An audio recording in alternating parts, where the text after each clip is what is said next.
Chicken 65 பண்ணுறதுக்கு பார்த்திங்கன்னா 3/4 kilo அளவுக்கு பார்த்திங்கன்னா சிக்கன் கறி வாங்கி வாஷ் பண்ணி எடுத்து வச்சுருக்கேன். நல்லா போன்லெஸ்ஸாக வாங்கிக்கோங்க. மிக்சிங் பவுலில் 2 டீஸ்பூன் அளவுக்கு மைதா மாவு சேர்த்துக்கலாம்.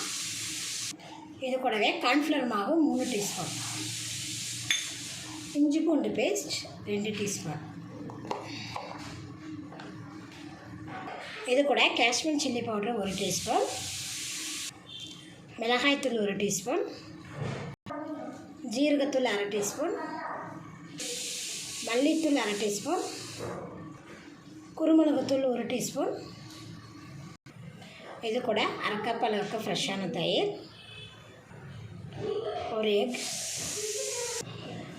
1/2 லெமன் பழம். இப்போ இது கூட பார்த்திங்கன்னா தேவையான அளவுக்கு உப்பு. இப்போ இது எல்லாத்தையும் நல்லா ஒரு பேஸ்ட்டு மாதிரி மிக்ஸ் பண்ணிக்கலாம். கட்டி இல்லாமல் நல்லா ஒரு பேஸ்ட்டு மாதிரி கையிலேயே நல்லா மிக்ஸ் பண்ணிடுங்க. பாருங்கள், நல்லா ஒரு பேஸ்ட்டு மாதிரி நம்ம பார்த்திங்கன்னா நல்லா மிக்ஸ் பண்ணியாச்சு. இப்போ இது கூட பார்த்திங்கன்னா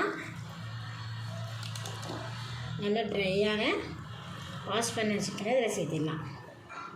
தண்ணியோடு சேர்த்தும் போது என்ன ஆகும்னு பார்த்திங்கன்னா நம்மளுக்கு பார்த்திங்கன்னா மசாலா சரியாகவே இதில் சில்லியில் பிடிக்காது, சிக்கனில் பிடிக்காது. அதனால் தண்ணி நல்லா ட்ரை பண்ணிவிட்டு அதுக்கப்புறமா சேர்த்திக்கோங்க. இப்போ இது கூடவே பார்த்திங்கன்னா பொடியாக நறுக்கின கொத்தமல்லி தழை, கருவேப்பிலை இதில் ஆட் பண்ணிடுவோம்.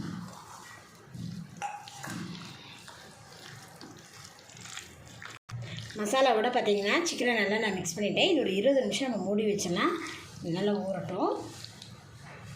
20 நிமிஷத்துக்கு மேலேயே பார்த்திங்கன்னா சிக்கன் பார்த்திங்கன்னா நல்லாவே ஊறிடுச்சு பாருங்கள். பொரிக்கிறதுக்காக எண்ணெய் ஊற்றிருந்து எண்ணெய் பார்த்திங்கன்னா காஞ்சிருச்சு. இப்போ இதில் நம்ம ரெடி பண்ணி வச்சுருக்கிறேன் சிக்கன் துண்டில் இதை ஆட் பண்ணிக்குவோம்.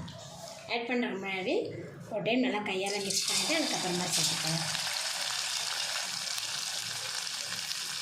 இதில் நம்ம தயிர், லெமன், எக்கெல்லாம் சேர்த்துருக்காங்காட்டி இது பார்த்திங்கன்னா நல்லா சாஃப்டாக இருக்கும் சாப்பிட்றதுக்கு.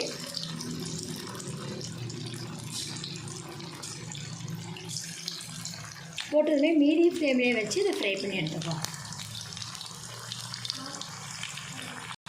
மீடியம் ஃப்ளேம்லேயே வச்சு பார்த்திங்கன்னா நல்லா திருப்பி போட்டதில் சிக்கன் 65 பார்த்திங்கன்னா நல்லாவே ரெடி ஆகிடுச்சு பாருங்கள். மசாலா நல்லா உதிராமல் நல்லா சூப்பராக இருக்குது பாருங்கள். இப்போ இதை நம்ம எடுத்துடுவோம். டேஸ்டான சாஃப்டான பார்த்திங்கன்னா சிக்கன் 65 பாருங்கள் நல்லா ரெடி ஆகிடுச்சு. ஒரு டைம் இது போல் செஞ்சு பாருங்கள் ஃப்ரெண்ட்ஸ். வீட்டில் இருக்கிறவங்க எல்லாத்துக்குமே ரொம்ப பிடிக்கும். என்னோட இந்த ரெசிபி உங்களுக்கு பிடிச்சினா லைக் பண்ணுங்கள். மறக்காமல் ஆமினா சமைச்சலை சப்ஸ்கிரைப் பண்ணிக்கோங்க. நன்றி.